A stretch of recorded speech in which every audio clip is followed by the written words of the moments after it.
మురళీ నాయక్ చిన్నవాడైన రాష్ట్రంలో చాలామందికి పెద్దలకు కూడా స్ఫూర్తిదాయకంగా ఒక పెద్ద వ్యక్తిగా ఎదిగాడు తన చావుతో. భారతదేశం కోసం తాను పోరాడుతూ తన చావు వల్ల అనేక మంది మిగిలిన అన్నదమ్ములు అక్కచెల్లెమ్మలకు రక్షణిస్తూ తాను ప్రాణాలు కోల్పోయాడు.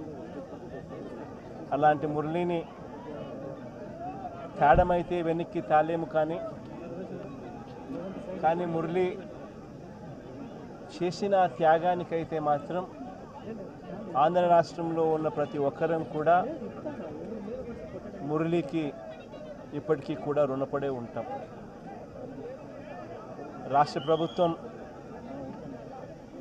మొట్టమొదటిసారిగా ఏ జవాన్ చనిపోయినా కూడా ఆ జవాన్లకు ఇటువంటి ఘటనలో ఏదైనా కానీ ప్రాణాలు కోల్పోతే, దేశం కోసం పోరాటం చేస్తూ ప్రాణాలు కోల్పోతే 50 లక్షల రూపాయలు ఇచ్చే సాంప్రదాయం మొదలుపెట్టింది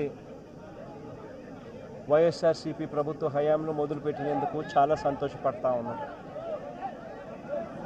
ఆ సాంప్రదాయాన్ని కొనసాగిస్తూ ఇప్పటి ప్రభుత్వం కూడా 50 లక్షల రూపాయలు మురళి కుటుంబానికి ఇవ్వడానికి ముందుకొచ్చినందుకు ఈ ప్రభుత్వానికి కూడా కృతజ్ఞతలే.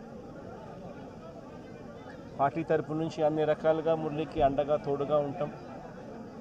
పార్టీ తరపు నుంచి ఒక 25 లక్షల రూపాయలు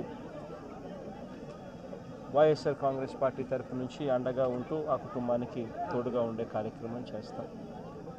మనిషిని తాలేకపోయినా కూడా తాను చేసిన త్యాగానికి అందరం కూడా అండగా తోడుగా ఉండే కార్యక్రమం అయితే ఖచ్చితంగా జరుగుతుంది.